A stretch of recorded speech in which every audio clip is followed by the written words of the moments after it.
Hello and welcome back to Cinema Rules, episode 10. This is episode 9. Oh, it's episode 9. Do it again, Sean. Oh, God, okay. Hello and welcome back to the Cinema Rules podcast, episode 9. Wow. Sean, I want to start. I've been to the cinema 4 times since we did the last podcast. It was only last week. Yes, since we did the last podcast. In we one saw week. Alien Romulus that night. Oh, yeah. Then I went to see Alien Romulus again. Yeah. I saw Blink twice at the first showing today. Yeah. As when we're filming this.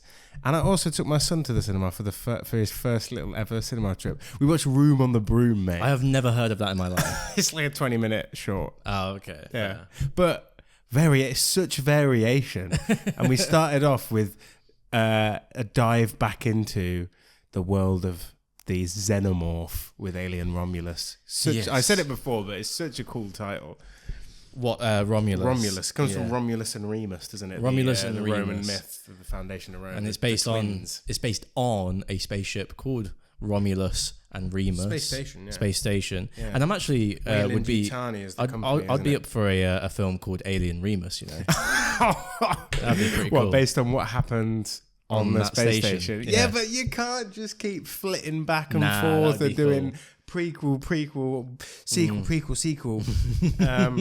Alien Romulus, Sean. We said we'd do a little. If you haven't seen it and you're living under a rock, we said we'd do a little non-spoiler first. We'll do a non-spoiler, and then and then the guns will come out. Then there's no guns no holds blazing. barred. We'll probably film a spoiler filled review, and we might post that just on our Patreon page, just for patrons only. But Go on. What did you think? Because you saw it again as well, so we've both seen it twice. And am I right in saying you've kind of reevaluated your first impression a little bit? yeah, so I went into this film, and I went into it speaking in the last podcast, thinking, you know what, I don't want anything amazing. I just want a badass horror movie. Yeah. And I left the theatre a little bit disappointed because I think I was wanting something more than I was originally letting on. I think our first reactions could be more different then, because I came out of it like absolutely pumped. I was like, I haven't had this much fun in watching a film in the cinema for ages. And yeah, it wasn't a kind of, I'm not going to say it was a cinematic masterpiece, but I had so much fun with the film, and it's reignited my love for the kind of franchise as well. I mean, I love Prometheus, but I could hardly remember a single thing about Alien Covenant, the follow-up that Ridley Scott did. Yeah. And I'm kind of sad. I'm always kind of sad that we never got that kind of thread or plot line finished. In terms of the engineers and what happened with those. They fascinated me so much. They really did. And maybe it was the unknown of what they were and what they were trying to do. But I just wanted that connection properly cemented. Like, what were they doing? And it will never be finished. You wanted the full circle of it. It will never be finished because the fans don't want it. It's so annoying. But obviously, we knew Fede Alvarez was going into this kind of paying homage to the original. I didn't expect it to be as much of a legacy sequel as it was. Like, this was a proper legacy sequel, and actually it's the first one I've seen that I think does it right. It pays homage to the original and is similar, but it also is its own film as well. I'm not going to say it covers any new ground or revolutionizes the canon or the wheel or anything like that, but it does what it sets out to do. It's an exciting, fun film. When you say legacy film, when I think of legacy, I think of returning old characters to pass the mantle over to new characters. I don't think it's even old characters. No, like Jurassic World is a legacy sequel, and there's no old characters in that. What, the first Jurassic World? Yeah, right. That's a legacy sequel, isn't it? Is because it? They go back to the old park, don't they? And you loved that scene where they kind of find the old Jeep and the old kind of goggles and stuff like that. Yeah, I guess it's so. a legacy of the original. Yeah. I get what you mean about old characters coming into it and passing the mantle. I mean, I think they've kind of the Alien canon is so kind of fractured with the time jumps and the cryo sleeps and what happens to Ripley and that and nobody survives. Like, but you say bringing back old characters, but there's obviously we're not going to spoil anything, but yeah, there's homages. It's not the specific character, but it's someone that you'll know and recognize. It's I think there's been actually a lot of controversy around that. I don't think cameo. There should be any controversy around it. I think it was done so well. It was done with love, and it was done properly. Well, yeah. Care. Those people that are complaining should just shut up because Fede Alvarez went to. So it's not really a spoiler, okay? It's Ash from the original film, okay? The person, the actor that played Ash from the original film, who played the robot or the artificial intelligence. In the first movie, comes back in this as a different character, but it's his model robot. Yeah. And Fede Alvarez has said in an interview that he went to the family of the actor and asked for permission, and they gave it because he loved the original film. This was Ian Holm, the actor, wasn't Ian he? Holm, who played Ash, but he was called Science Officer. He's called Science Officer Rook in this. No spoilers of what happens with his character, but I think they do it really well. And apparently, Fede Alvarez said that was actually Ridley Scott's idea to bring back, because he's obviously heavily producing this film. Yeah. I just wish that he could have had the chance to connect it. Maybe they still will someday. And Carry on. I'm just going to close this window. Yeah. And I think what I liked about it, what made it could have been a direct clone of the original film, but this new cast of characters that they come in, in a way, but this new character that they bring in. And one problem, sorry, I keep going back on myself, but with Prometheus and Alien Covenant, they had the same plot as Alien, didn't they? Where you have this female protagonist, everyone else dies, and then they go off and survive in the end. It's exactly the same every time. And no spoilers what happens with this, but I think the actual character was believably different. Yes. And her motivations, her relationship with the other character, Andy. I really bought that, and I bought, her name's Kaylee Spaney, I think. Yeah, okay. I really bought her performance in it. And I think if you don't have a solid performer for that main protagonist, the film will fall flat a little bit. And I bought that. I thought all of the, not all of the actors, I thought the main two protagonists, Andy and I think her name's Rain, were really good. Yeah, I wouldn't necessarily say that. I would say that the performance that stuck out to me the most wasn't necessarily Rain. She's not as strong of a character as Sigourney Weaver, let's say. I think she's a younger character, though, isn't she? Yeah, she's a younger She's more character. unsure, and she's more kind of... But I wouldn't say, in terms of a character, wouldn't say she's as strong, and her performance is outshined by the actor that plays Andy, who is the animatronic in this movie. He in this movie just... I don't know. He just blew me away. I think he had so much to play with, and he almost has a dual performance as well. Yeah, he has. He gets system updates and all this stuff, and his prime directive changes throughout the movie, and it creates some interesting dynamics. My one problem with it though is in the original Alien film, it was a surprise that he was an android. Mm-hmm. Yeah, and in Prometheus, they asked kind of deep philosophical questions about life and philosophy, about what it means to be human and what true life is. Yeah. And they didn't really do that in this film. They did 100%. They did. Do you think they did? I don't think they did. They did it directly with dialogue, with the protocols. You mean? No. I think they did it directly with the dialogue in the original films. Okay. There was a lot of on the nose questions regarding that. However, in this film, it was not only the performance, but the way the other characters treated the android, which made you feel sympathetic towards this character and therefore pose those inner questions within yourself. How would you treat this this thing that doesn't feel anything and it's not human? I did see that. I don't think that the protagonist really had any questions at all though around that. No, it wasn't directly mentioned, but I feel like they touched on it subtly in such an effective way, because it made you feel something for the android, but you know it's an android, so it brings up these questions of is he a sentient being in yourself without directly talking about it in the film. So I think it still posed those questions in those debates. So I think they did it really well in that. And you know, yes, I love philosophical talk. I love, you know, like I said, in Prometheus, the engineers, I want to know more about the lore and all of these different things.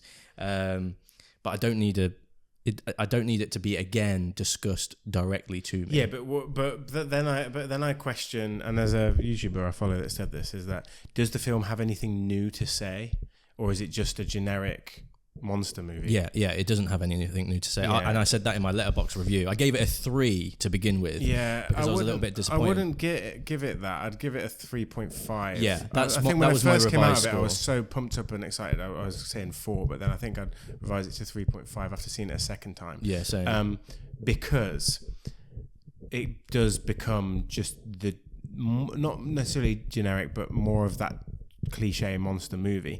I love the xenomorph so much as a creature, and like I really felt the fear when the xenomorph first appeared in this. Yeah, but then it loses its threatening nature. Yeah, I 100% agree. And obviously, it being Alien, there's all sorts of monsters in these different films and creatures and aliens. And there's another one towards the end of this film. No spoilers as to what it kind of is, but I was freaked out when it first appeared, but I didn't get the design of it. Apparently, I haven't seen Alien Resurrection or Alien 4, but apparently something very similar happens in that film, right. And the design of the creature is much more believable and scary. Right. Yeah, I'll have to speak about that more in our spoiler review. Yeah, it's so interesting because we've literally had the complete opposite initial reactions, and then we've come back and we've almost crossed paths, and now we're on different sides. Because you loved it. Originally, I came out a little bit disappointed. I gave the movie a 3-star on Letterboxd, and I came to watch it again a second time with my brother, and I came out of that movie thinking, actually, I had a really good time with it. So I upped it to 3.5. The first half of this movie is fast-paced, relentless, brilliant, absolutely brilliant. And it's up until the first, I guess, encounter with the grown xenomorph. And then after that, it kind of loses it. There's a moment in this film where it switches from horror to action, which is Alien to Aliens. And I don't think the action was good enough. There's only it wasn't such good a enough. limited amount you could do. I actually found myself on the second half waiting for a bit to get started. To the action. Really? Yeah. Like I love the opening of this film, and I do think it actually has a nice bit of world building and lore. Mm-hmm. And by the way, this film is like amazingly well shot. Like, it looks beautiful. Amazing. It's the best Alien looking movie. The lighting of it, the space shots, and the satellite and the spaceship shots look insane. Yeah. And even at the end as well, it looks insane. Mm-hmm. But I did find myself actually waiting a bit for the action, because I quite like the action. So I like the bit, I won't spoil it, but I like the bit with the elevator. Okay, that was okay. My favourite bit, and I won't talk about spoilers, but you know that there's face huggers in this movie. The face huggers in this movie are the best thing. They're the most terrifying They're the most terrifying they've ever been, and the set pieces, you see some of it is in the trailer. That whole beginning bit with the face huggers encounters is top notch. Yeah, it is. It is really good. They are absolutely terrifying in it. One of my annoying gripes with this film is like the actual cast of characters, bar the protagonist, literally make the most stupid ever decisions. Almost as stupid in Prometheus when that guy, is it Prometheus or Alien Covenant, where the guy literally puts his hand in and grabs the thing, or goes straight up to it. I can't remember. They're like a weird. devolved version of the facehugger, aren't they? I'm trying to figure out what decision. In Prometheus and Alien Covenant, they're like really stupid, given that they're scientists. They like grab the alien thing straight that was up Prometheus, and do stupid stuff. But in this one, the thing at the end, no spoilers. I'm like, what the hell is she doing? Ridiculous. Like this. Well, no, I don't think that. We'll discuss it more in our spoiler review. The deaths are good. The deaths are gory. I don't think the deaths are good enough. I do, but there's not enough of them because there's a small cast. But they're not inventive. There's really good kind of grotesque gore from like the scenery as well, like the past characters that have obviously been in it and stuff. Yeah. One of the main deaths is shown in the trailer, which really annoyed me. It should be like a really great moment, but you know it's coming. Yeah. It's like, why the hell do they have to show it in the trailer? Yeah. Everyone knows it's an alien film. You can't have an alien film without that death. The whole point of Alien, when John Hurt gets the xenomorph burst out of his chest, is that it was meant to be shock. It was meant to be suspenseful. A cool little thing that I heard the other day, by the way, is Ridley Scott wanted the original Alien to kill Sigourney Weaver in the pod at the end, the escape pod, and then have it show Sigourney Weaver kind of do a comms back to Earth or wherever saying she's survived, and then it pans and the alien's mimicking her voice, which would have been like a horrendously shocking ending, wouldn't it? But the studio wanted us to survive to make it not as bleak. I thought that was cool. But where's the blooming I'm sorry, maybe it's our fault for watching trailers, but you can't help it when you go to the cinema. Can I comment on the deaths? I think the deaths weren't that great. I think the chest burster, it's in the trailer, amazing. Despite seeing it, executed so well. I thought it was brilliant. When the music stops and there's a moment of pause, and then the girl screams, and then there's a lot, but there's all the other deaths, Tom, are standard.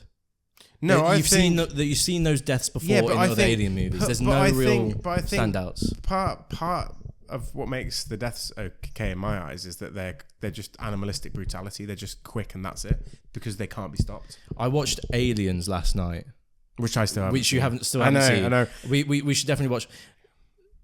The thing about Aliens, and this is why I didn't necessarily... You said it was more of an action film. Yeah, it's more of an action film, but I actually prefer it over Alien. I love Alien, and I'm telling you now, probably one of my favorite films. Alien Romulus, the action scenes in this, and this is why I was a bit disappointed, because the action scenes in Aliens is relentless. It's like making it out of a room by the skin of your teeth, because they're coming at you. It's brutal. But they do in this. The facehuggers, they barely make it. Yeah, that's the facehuggers are great. Yeah.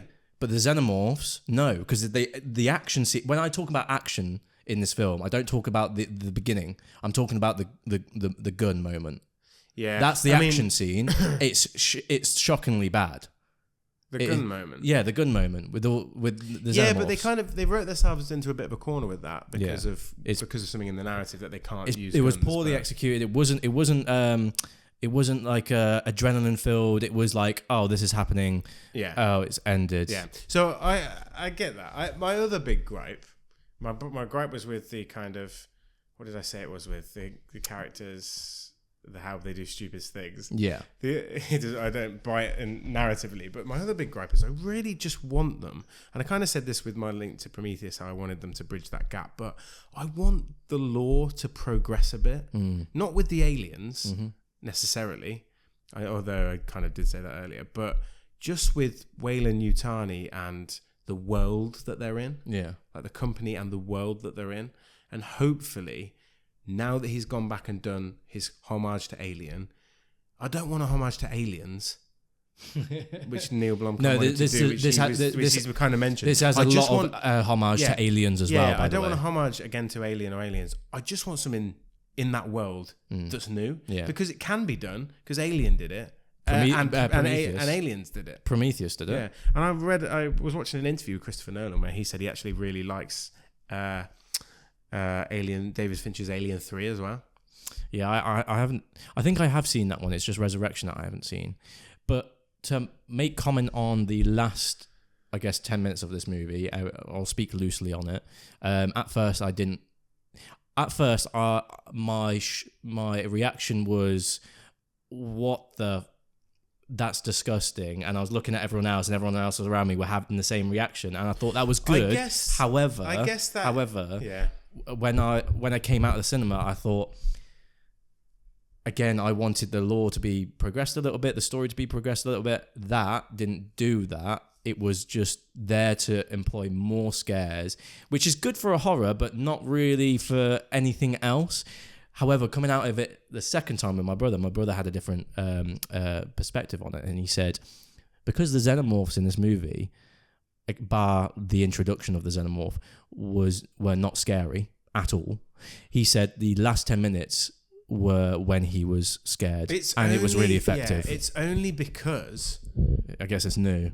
You don't know what it is. It's because there's one of them, and then it's in an isolated, secluded area. Yeah. And that's why the xenomorph, when it's first introduced, is scary in this film. Yeah, but because it's something one of happens where it makes but, it less so. But as soon as you can kill them or kill lots of them. But I disagree, because Aliens does it far more effectively. It's the way you film and you narratively structure the action that makes them feel. If you film and cut it together where you don't see them a lot, and it's like fast-paced editing and things like that, and they're literally making it out by the skin of their teeth. Yeah, that's how you direct action, and the action in this was not directed. But he's correctly. Not necessarily. He's not an action director. He's a horror director. He's not a well-accomplished. The horror elements really well. But I am excited to see what he does with another one. I hope he gets to do another one. I hope he does well enough where he can do another one, because I want to see him take it in a different direction. Yeah, I don't want literally. What I really don't want to happen is that another spaceship finds some aliens and they get all killed with one person surviving. I guess. The end. Yeah, I guess. Not that that's what happens in this. I guess what this film, like you said at the beginning, it's a legacy film, can be compared to as Force Awakens. It's very similar. Plot and narrative is with Alien. Some kind of new characters in there, but and hopefully, like you said, if he gets a sequel to it, he can create and form his own story, new story. And this was his own story, though. No, it's not. Yeah, no, but it's not, because it's still the same plot beats as the original. It's not really a standalone story. It's very similar. So I'm guessing what he will write for the second one is that they find the alien queen from Aliens floating into the vacuum of space and take that on board a ship. No, I've become more pessimistic over the course of this review, but I had a really good time watching it. It's brilliant. The first viewing of it, there were some audible gasps in the cinema, and it was really packed. Yeah. Those audible gasps were coming from me as well for a lot of it, but I did really enjoy it. The second viewing, I had time to sit and think about it a bit more. It's the third best Alien movie, in my opinion. Okay. Why do you think? I've only seen Alien, Prometheus, Alien Covenant, and Alien versus Predator. So you'd probably put it second at this point. Yeah, because I love the first one. Yeah. But my dad, who I went with, who saw the original Alien in cinemas when it came out, 79. When he first saw it, he said, like, the John Hurt moment, he was like, "What the?" Even he was like, he was about 6. Even this week when I rewatched it, because it was so quick. Like, you see it but it cuts away. Like, you see it and then it cuts away. You're just like, oh my God. And it looked so effective. It's brilliant. I really bought the characters in the first Alien film. Like, they were believable. Yeah. Like, they were kind of older and more grizzled, and they looked like they'd been on ships for years and stuff like that. Yeah. It was a weird choice to have teenagers, wasn't it? It was a good choice, though, I thought. Did you? Yeah, I thought it was... bringing a younger audience to watch it, they could relate, and I mean, narratively, they explain why they are. Yeah, when I went to see, this is a 15 in the UK, so when I went to see it second time, and we were standing outside talking about it, there was a kid that looked 15 with his parents saying, like, that was absolutely terrifying. Yeah. So it's done its job for a younger audience, and it was scary. I did think it was scary. I didn't think it was necessarily scary. I thought it was just tense. I guess that could be Yeah, it was tense because it was only the last 10 minutes where I was just like, what is this? That's when I was like, when you don't know what something is, that's what forms something that's scary. Yeah. But because you know the xenomorphs, because you know the face suckers. But Ridley Scott tried to move away from that in Prometheus, and everyone crapped on him for not using the xenomorph again. I know, it's stupid. It's stupid. And then when he came out with Alien Covenant and introduced the xenomorph again, everyone was like, it's the same. It's the same. It's just like you can't please. You can't win. You can't win with these reviewers, guys. But the sequel that he might come out with is an Alien versus Predator movie. Oh God, no.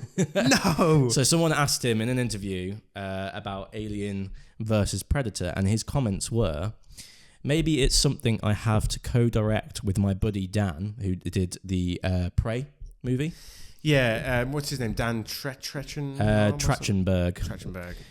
He's currently doing a sequel to Prey, or another Predator film called The Wasteland. Yeah, and he says maybe we should do like a Tarantino and Robert Rodriguez. Maybe we should do what Tarantino and Robert Rodriguez did, Jesus, I can't speak, with Dusk Till Dawn. I'll direct half and he'll direct another half. I'm calling it now. It's never going to happen. But I wouldn't say. Would you want it to happen? I wouldn't say Alien versus Predator a sequel would never happen. No, I think it's. I don't think it's going to happen. I think the resurgence of and how popular Prey was, and the resurgence of Alien, both franchises have had a massive resurgence. The direction I want it to go in, though. It's not the direction I want this franchise to go in. Alien versus Predator. I watched that when I was younger. Yeah, despite its many, many flaws, the concept of the predators hunting the aliens, I think it's sick. I think it's pretty badass. It's a sick concept if you're a 13-year-old kid. Yeah, it is. That's the problem. I don't think it doesn't evolve the narrative in any direction. There's a little bit of little lore. There's a tiny bit of world building, but then... And you can see it in Predator 2, I think there's a xenomorph skull in the background and stuff like that. So there's a tiny bit of world building there, but they never do it to any kind of believable. But do you not think they could? Do you not think that has potential? Maybe. I just like the Alien films being set in the future. I like the future, and I like Predator the world could be building. set in the future as well. It could be, but they never have. They've always set it in present day or the past. Yeah. Alien vs Predator was set in the present. There is a series called Alien Earth coming out. There is, which I think is set in the present. It might not be. It might just be in the future, but back on Earth. Yeah, I thought that's what it was. If you're creating more films in a world, I want the world to have some kind of thing where you can believe what's happening. I want them to have a believable narrative. Well, I said lore is the word, isn't it, that I'm looking for? I want there to be lore that doesn't trip over itself and be non-existent. I want it to have something to it. Yeah. Something meaty to it. I explained in my letterbox review of Romulus that the TV show is probably the best direction Alien franchise could go in. Because, I think so, yeah. Because the problem with Romulus and with many films, Alien films before it, is that, and with horror films in general, you don't have enough time to have not necessarily a plot, but to develop characters that you care about enough for them then to die and you care about it. Yeah, and for me, it's shocking. If you have like 10 characters and then one of them dies in the second episode, 2 of them die in the fourth, 3 of them die in the penultimate episode. Yeah, brutally. It could be a mini series. It doesn't have to be like a 10 episode series. It doesn't have to be 16. It could be a 6 episode mini series. Yeah. And it just be relentlessly brutal. Apparently it's wrap production, so fingers crossed it's. I'm scared. I think it'll be a kind of. I think it'll be shite. If I'm honest, because they haven't seen the reception of Romulus yet, so they've already filmed it without knowing what people liked about Romulus. This is the problem, oversaturation. Just have a director bring something new, like a new story, a story that I crave in these films. It's not seeing a xenomorph go on the rampage. I couldn't care less. If a xenomorph wasn't in the next Alien film, I wouldn't care. No, neither would I. Like the xenomorphs in this movie were the least interesting things about this movie. I love the facehuggers, and I love the Alien film. Now people are like, you have to have the facehugger stage, then you have to have the xenomorph stage, then you have to have the fourth act. The fourth act. Which is all always usually aliens where do. Everybody thinks they think they've won, everybody's dead, and it happens on a little escape pod or something like that, or on the back of the ship. Yeah. Not that that's what happens in this film. It pretty much happens in every Alien movie, doesn't it? the fourth act. Yeah, I think but keep them coming. I'm still going to watch them. Yeah. I do think out of Prey and Alien Romulus, I probably had more fun watching Alien Romulus, but I like the aesthetic of. I like the originality of Prey because it's at least set in a different time. Yeah, shows something different. I think they're very much on par. I think they both did well to revitalize a franchise that was they're both revitalized. Yeah, 100%. Next, they'll be bringing back Freddy and Jason, man. And before they're even out, people will be like, "What about Freddy versus Jason reboot, legacy sequel, requel?" Yeah. We'll have to see. But you also went to this. You said you went to the cinema 4 times this week. Yeah, I saw today the first showing of the new Zoe Kravitz and Channing Tatum film, Blink Twice. So I've seen the trailer. Yeah. It did look interesting. It looked like a psychological horror thriller. It's a thriller. Yeah, I'll compare it to 2 films for you. I'll say it's very much in the vein of The Menu. If you saw that, we watched it on the channel, didn't we? It's very similar, I think, in terms of genre to that film. Okay. And maybe Ready or Not. Okay. What in terms of its? In terms of like a thriller. Okay. I think it's much more. It has a lot to say. This film. I had a good time with it, but it's a really difficult watch.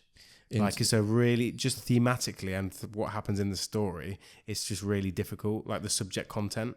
Oh, okay. Like it's uncomfortable. Amazon MGM Studios actually put a trigger warning in front of this film on the screen. Saying what? Warning, this film is fiction, a work of fiction, but contains themes and content of abuse of power and sexual violence. Ooh, okay. So obviously because of that, it's a difficult watch because of the subject. Yeah. But I think it tackles it well. I don't think it glorifies it. I think this film is very much a social commentary on this kind of Me Too movement, Jeffrey Epstein.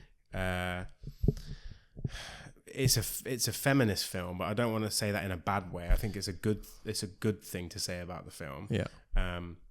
And it's a social commentary. So I won't say what the message is or what I think it is, but I think it does achieve it and it does it well. But it's a difficult watch. Channing Tatum in this film. Is he good? I think the other day I ridiculed him in a podcast about his performance in Deadpool and Wolverine. It's meant to be comical and a joke. Yeah. But man, this guy's got range. Really? His performance in this film, it's quite subtle really, until the end when he has, I'd say, like probably keep talking, a minute long kind of little mini monologue or solo performance, and it's pretty terrifying. Like he performs it really well. He's actually engaged to Zoe Kravitz, who directs him in this. Oh, really?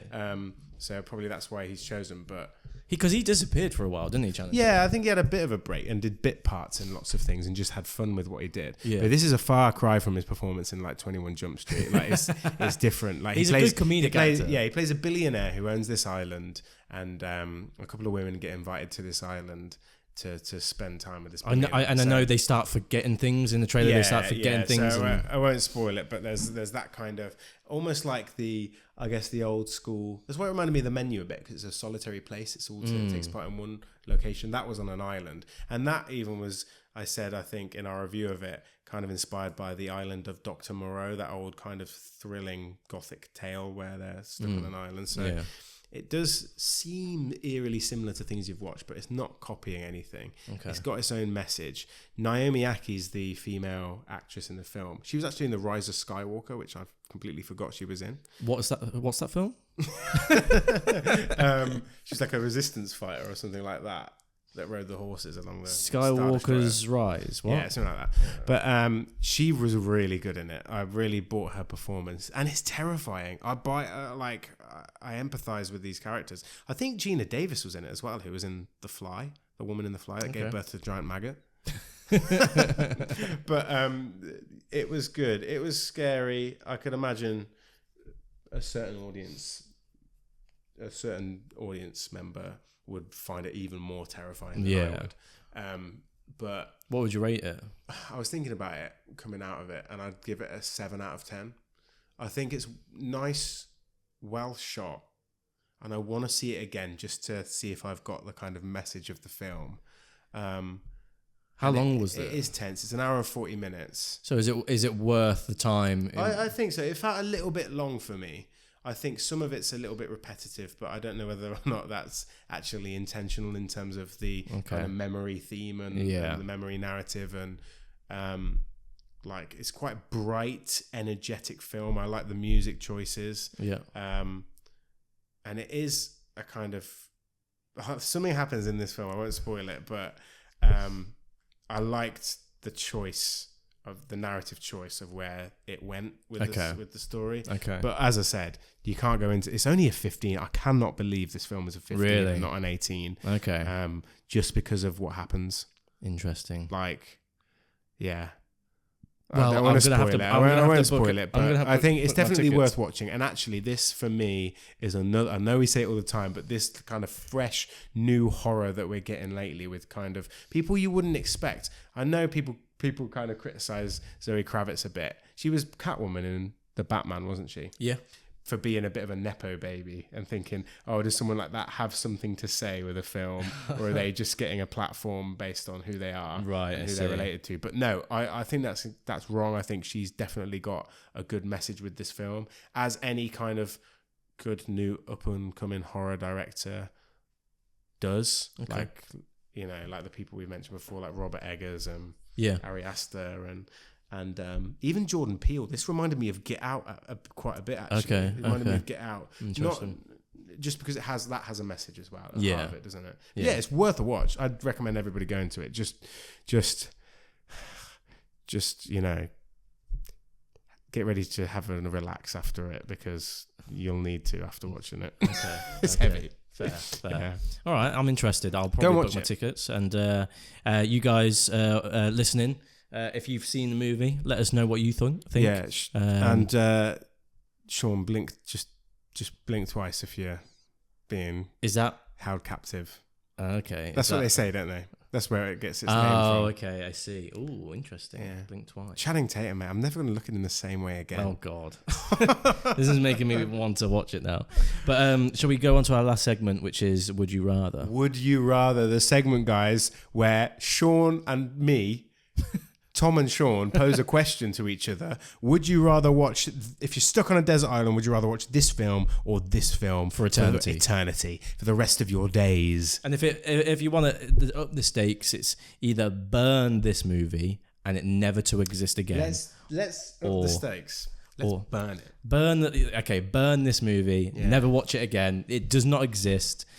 Can I go first? Or at the expense of the other one. Go first? Yeah, you can go first because I don't have an example yet. Okay, I'll go by And Sean's. I know you said you had a good one. I had one because it's your favourite director, and I think one of your favourite films, one of these as well. I don't even know my favourite director. Spielberg, right? You've said that before on our questions. One of mine. He was an inspirational one for you growing up. Anyway, I think everybody's a little bit not desensitized to him, but his past run of he's got to a level where it's just like, well, yeah, obviously. Do you know what I mean? What, Ready Player One? No, as in like he's done so much. Right. It's like, yeah, he's in the ether. Okay.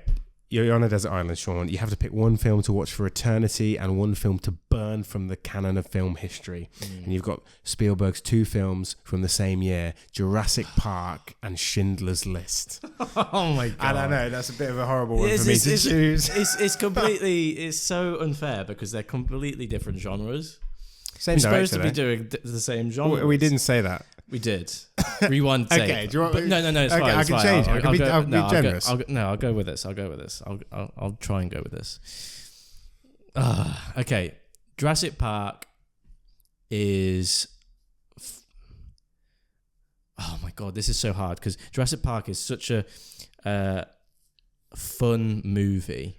I love dinosaurs. I have done since I was a kid. And it's one that you can watch with your family. And when I have a family, I cannot wait for the moment where I show my child Jurassic Park. Can't say the same for Schindler's List. But you have to watch. I say to everybody, Schindler's List is a film you've just got to see, haven't you? You have to see it. It's so important. Yeah, Schindler's List is on another scale. How he directed both in the same year, I do not know. Schindler's List is iconic and it is probably one of the best films ever made, in my opinion.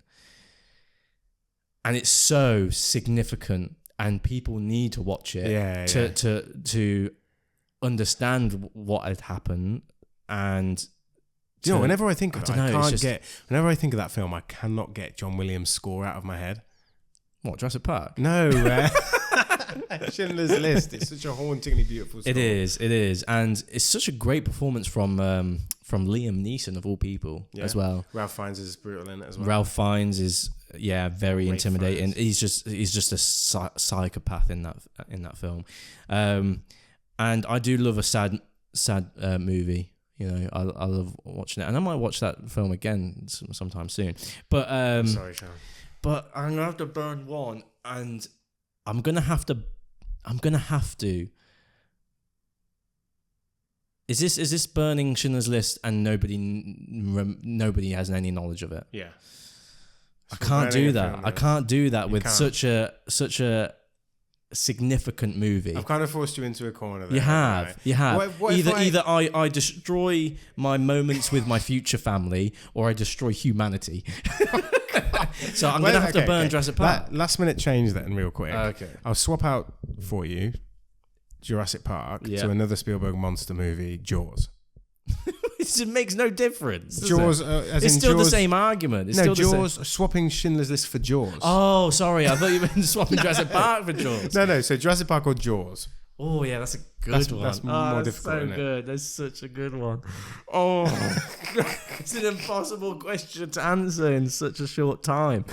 Jurassic Park wouldn't... I mean, let's forget the fact that Jurassic Park wouldn't exist without Jaws. No, it would. It would. He's so heavily inspired in that film by himself. By himself, yeah. No. He is. He was inspired by the book of Jurassic Park. Jaws obviously got his foot in the door for. Jewel got his foot in the door in Hollywood. Jaws just elevated him to a blockbuster director, which I guess allowed him to do Jurassic Park. But I think you could still have Jurassic Park without Jaws. I think they can be separated. Okay. In my opinion. Others might have a different opinion, but their opinion's wrong. No. Jaws is so pivotal. I can't speak today. Pivotal in cinema and in, I guess, the monster monster films. Also pivotal in the demonization of sharks. Poor sharks, man. That film destroyed sharks. I would agree that the characters in Jaws are far better than in Jurassic Park. The spectacle of Jurassic Park is why you watch it. I think, especially for the time it came out. I remember watching Jaws with my dad. And I remember that scene in Jaws where the son is copying the dad at the dinner table when he's doing this, and the kid copies, and when he's doing this, and the kid copies. And I don't know why, but the scene just reminds me of my dad. And I'm gonna have to burn Jurassic Park again. Oh my god! I did not expect you to do that. Yeah, I'm gonna have to. Because it's that. I would have thought that film was more kind of formative in your love of cinema than Jaws. I don't think it was. Mm-hmm. I think it solidified. I remember. I don't remember watching Jurassic Park for the first time. I remember watching Jurassic Park 3 for the first time in the cinemas, and I remember watching the 20th anniversary when Jurassic Park came out in cinemas again, and I watched it with my dad in the cinemas. But something about Jaws. That is more nostalgic to me. I remember the VHS tape of that. I remember seeing the 18 rating on it. I remember watching it. I remember the girl at the start because I was a young guy, naked girl swimming. I was like, oh yeah. And then I remember seeing, her foot. I think it was bitten with a bite marks. Mixed up with Zombievers when that guy gets his foot out of the water. I just remember seeing. I remember a lot of stuff seeing Jaws for the first time. Yeah. I don't remember a lot seeing Jurassic Park. But yeah, Jaws is going to have to stay for me. Go on then, hit me, Sean. Oh, I don't know. This is your choice. I don't. Would you rather? What film would you burn? I guess from eternity.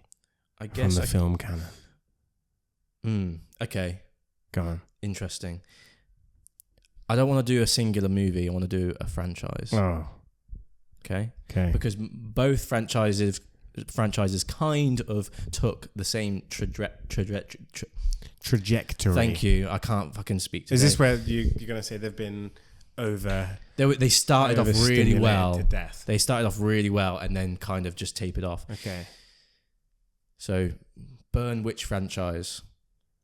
The Alien franchise or the Terminator franchise? Oh, God, man. Oh, man. I tell you what, right? As a kid, I watched Alien, and I watched Alien vs. Predator, and I loved Alien vs. Predator as a kid, but I rewatched Terminator 2 Judgment Day all the time. All the time. As a kid, yeah. I watched Terminator 1 and I didn't like it, but I absolutely loved Terminator 2 Judgment Day. Yeah. Also by James Cameron. Incredible film. Yeah. Like, I love that film. I just think it's iconic. It made Arnold Schwarzenegger the star he is, and yes, he was in Terminator, yes, he was in Conan the Barbarian, but it was that as him becoming the protagonist for a change. I remember seeing a Terminator 3 Rise of the Machines in the cinema, and I liked it as a kid. I genuinely liked it because I was a kid when I watched it, and I remember the ending absolutely horrendously shocking me to death. I can't remember what the ending was. Basically, was it they go through the whole film trying to save the world from Skynet, and the world ends anyway. Like they're in the bunker, and it turns out the mission was to get him to a safe bunker, and the world ends anyway. And I was like, it absolutely shocked me. And then Terminator Salvation came out. Which I also I thought was all right. I was excited for it. I was a bit gutted Arnold Schwarzenegger wasn't in it, but I was excited for it. Well, he kind of was in it. Yeah. Towards the end. So Terminator Salvation came out. And I was it was all right. I didn't rate it as much. It was Sam Worthington and Christian Bale, wasn't it? I think Christian Bale. Yeah, Christian Bale, yeah. He was John Connor. He had that famous outburst on set, didn't he? Yeah, he did. And then Terminator Genesis came out, spout with a Y. I think I watched the beginning of that because it was like a harken back to the original. And basically, this is where the Terminator franchise got absolutely like the timeline got so butchered and convoluted, it doesn't make any sense anymore. And then they made, and I didn't really. I watched the film; it was watchable, but I didn't really rate it. But Dark Fate, I didn't even see. No, they did the exact same thing, which is somebody coming with Fede Alvarez and ignoring all the sequels and going, "I'm just doing a sequel to the this one was a sequel to Terminator 2, wasn't it? And they brought back Sarah Connor and all this. I didn't watch it. I was so disheartened with the franchise by that point. By the way, the Genesis, didn't they reveal the massive twist in the trailer, which was John Connor was the enemy? What the? Why would you do that? Become like a nanotech Terminator or something like that.